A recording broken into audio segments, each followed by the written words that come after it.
Hey guys, how we doing? So I'm still continuing with my obsession with JoJo's at the moment by finding as many videos to watch and react to based off of JoJo's. And we've got a Nuktaku video.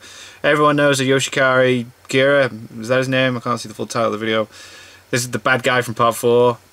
Epic. Probably the best part about part 4, for me personally. Don't get me wrong, the other characters were cool, but as soon as it came apparent that this guy's got a big part of the story, it was like, yo, and then the last half of the part 4 is just like, yo. So let's see what Nuktaku has to say about this interesting individual.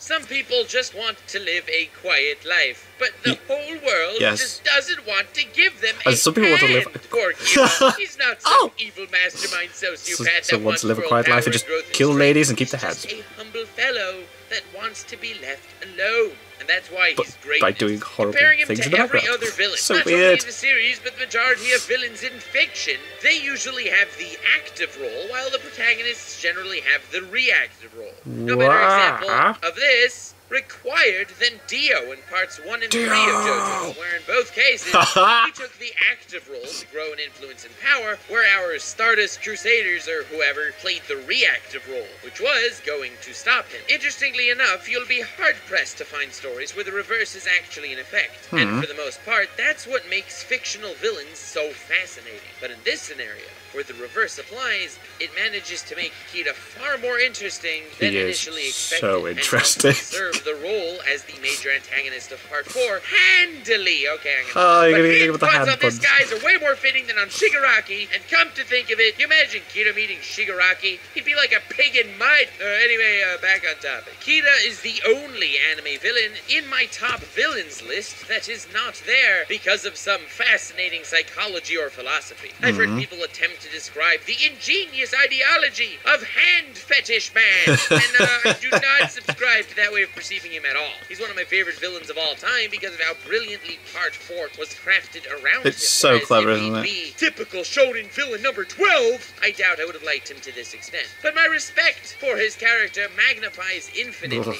by the painstakingly brilliant angle to the entirety of part 4.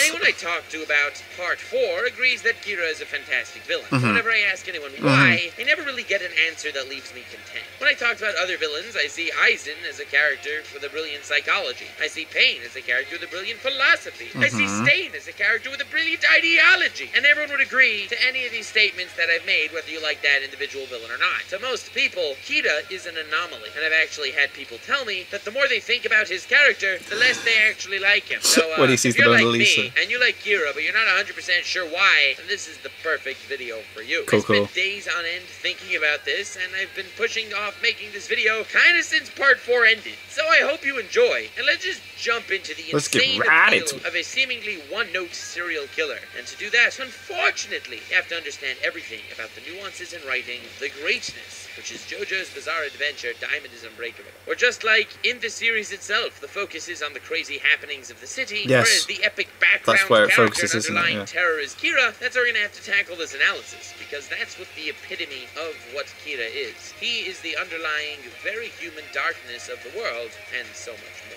Throughout all of part 4, every character interaction, every big landscape-shaping moment, those bouncy rocks that Koichi used to save Yandere Hair Bimbo, the Angelo Stone, the wacky Italian restaurant, an electricity tower with a guy that lives in it, a guy who can shapeshift that claims to be an alien rolling through town with that mystery never even resolved, an alleyway that barely exists, a spot that sucks you into an abyss if you look behind you, a serial killer walking the streets like anyone else in search of the perfect Another one that does, that's amazing. So much more. It's only really appreciated by the second viewing, but thematically, the town of Morioh is the main character of part 4, which makes every character in the town that builds it up essentially a support character to watch what part 4 is trying to be. Because of that wacky stand arrow, stand users are popping up everywhere, and due to powers of fate yet to be explained, stand users are drawn to one another, they are. An entire shadow society of stand users constantly interacting and bumping into each other, changing the landscape of the peaceful little town of Morioh into the personality it eventually garnered. Hundreds and thousands of unpredictable human variables, which going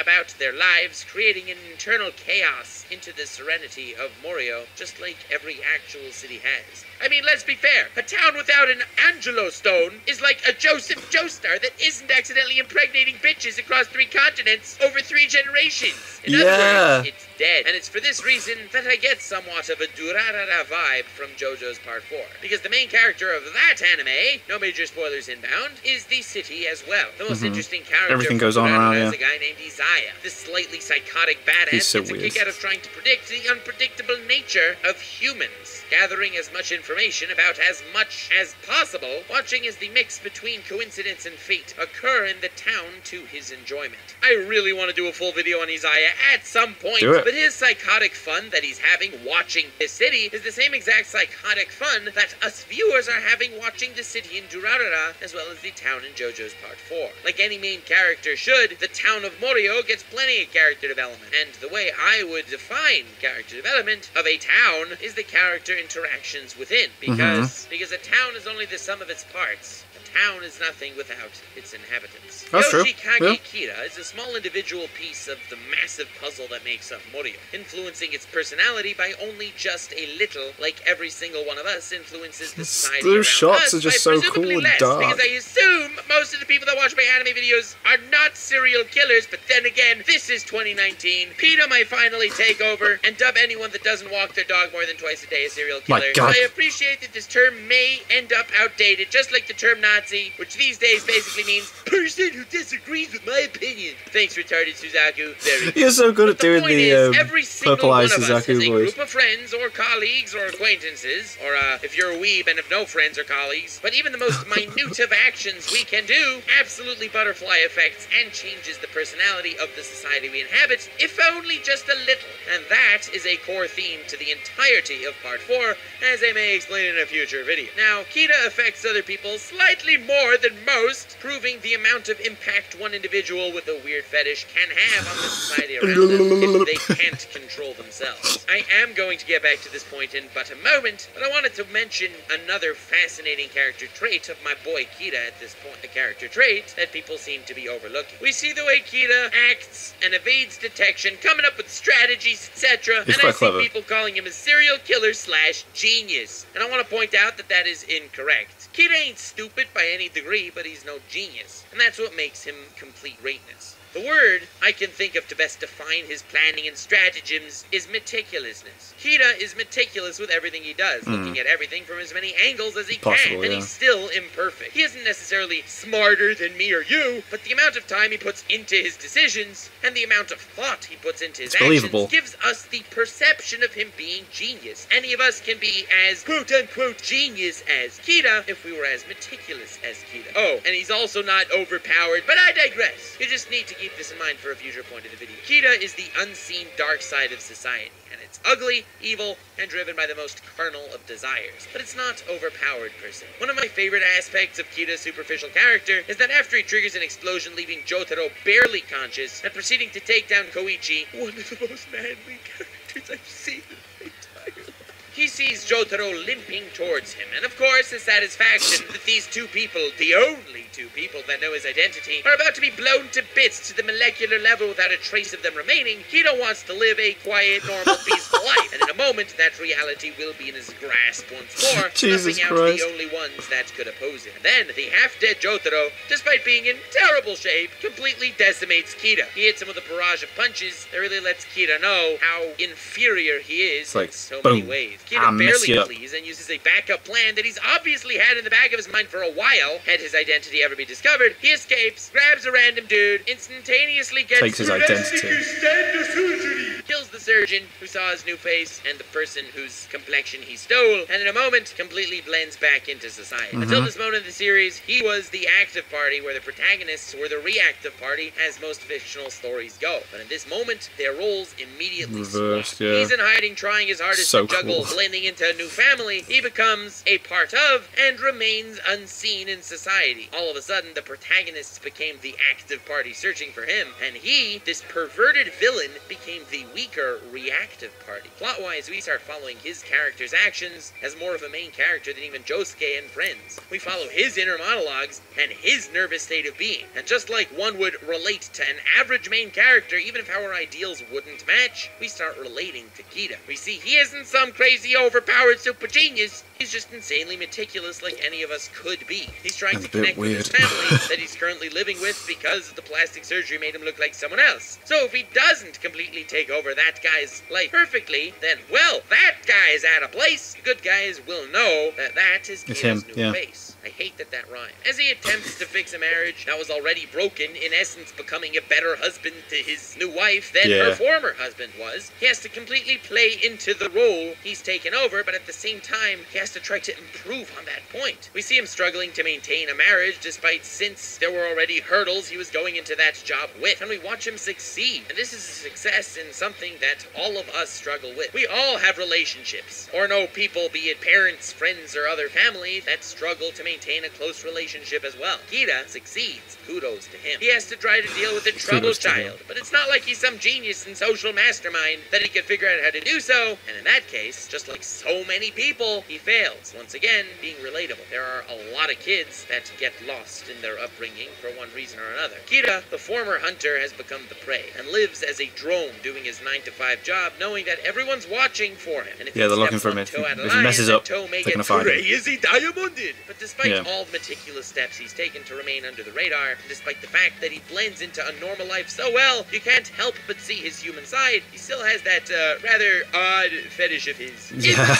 Porn borderline normal! Okay, retarded Suzaku, we're not going that far. Back off! He still wants to get his, hand job, but from just a hand. Granted, just a hand. It's so weird. Relate to, although I'm sure some people do. No king shaming on the Nuxtaku channel. But on the superficial level, granted, he wants to find beautiful women and destroy them at the atomic level and keep their hand until it starts rotting. But in all honesty, that's a pretty obvious metaphor, in my opinion, to anyone with an insatiable desire for something societally irrational. Something that we'd all have to live with if we'd have something like that, even if it would be on a much smaller magnitude. By the end of JoJo's Part 4, I fully relate to Kira as a human being, even if I don't necessarily respect his super deep, complex philosophy or psychology that people seem to be crediting him for. There are certain villain analyses I've done where I find myself personally relating to the psychology of the villain, and that's really not what Kira's trying to get across. I relate to the humanity of Kira, and that's really what I think he's going for. With Morioh as the main character, and him representing the unseen, disgusting dark side of society, the most terrifying thing that the enemy could have done would be to fully humanize him. And congratulations, Diamond is unbreakable, 100% success. So now to fully put into words a sentence that only after watching this video holds meaning, or only holds meaning after seeing Kira this way, there are many Kiras in the world, just like any of us in many ways, but still they seem further removed from us because we don't understand them. No one understands the Kiras in society. Kira as an individual is one of my favorite anime villains of all time because he fully humanized exactly what we try to convince ourselves we aren't. He caused the false psychological existing, yet reality-wise non-existent barrier between us, and what we perceive as societal monsters. Well, that barrier bites the dust, and that's the purpose of Kira, making him one of my favorite anime villains of all time. One of my favorite settings of all time, within one of my favorite arcs of all time. Maybe I'd be getting too personal here, but I know a lot of the people that society would deem as problem cases, when in actuality they're just burnt out of the system and are perfectly normal people. I see Kira Yoshikage as a brilliantly depicted humanization of what society would rather treat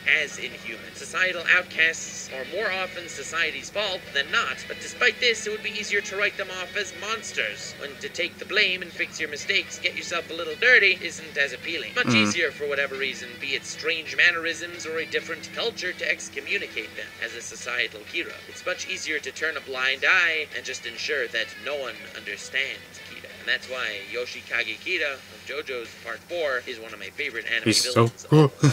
To further humanize him, Araki actually made an entire spin-off manga with his ghost as the main character wandering the streets of Morioh. We got 3 chapters of A Dead Man's Tales or whatever it was called. It was actually pointed out to me by Adianplore, if I pronounced his name correctly. He's a JoJo YouTuber. I will link his channel in the description. Feel free to check him out. That's cool. While I don't feel like it added an extra layer of depth to his character, it just went to show that he's living his own life, or afterlife, I guess. I hope perhaps you can see Kira in a different light after watching this video, because it's an angle I don't see approached in regard to his character, and it's really the only way I can see him at this point. Let me know in the comments if you enjoyed, leave a like if you did, and feel free to subscribe for future JoJo's or anime analysis or satire videos. Link in the description to my Twitter, feel free to follow me there, to my merch, feel free to pick some up, and to my Patreon.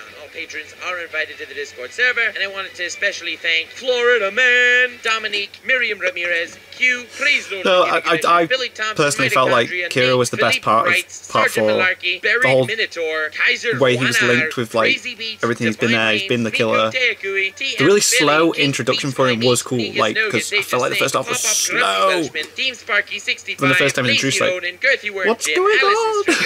Why is he messing with ladies' hands? And then you meet Ghost, and then she's like, there's a murderer who murdered me. And it's like, Tim.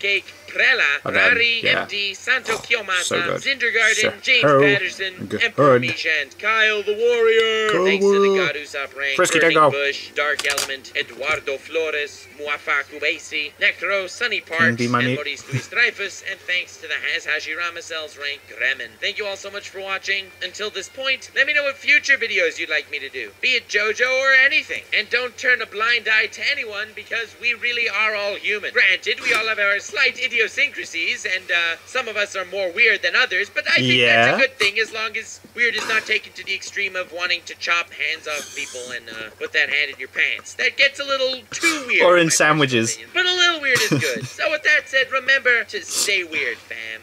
Yeah. He's done another JoJo's one which I want to watch, because I'm about to start watching part 5. Introducing Jono. Is that how you pronounce his name? Main character of part 5? I think that's the main character. Like I said, I've not watched part 5 yet. Which would be cool.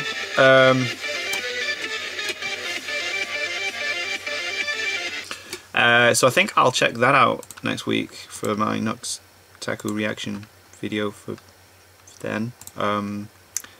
So yeah, cool.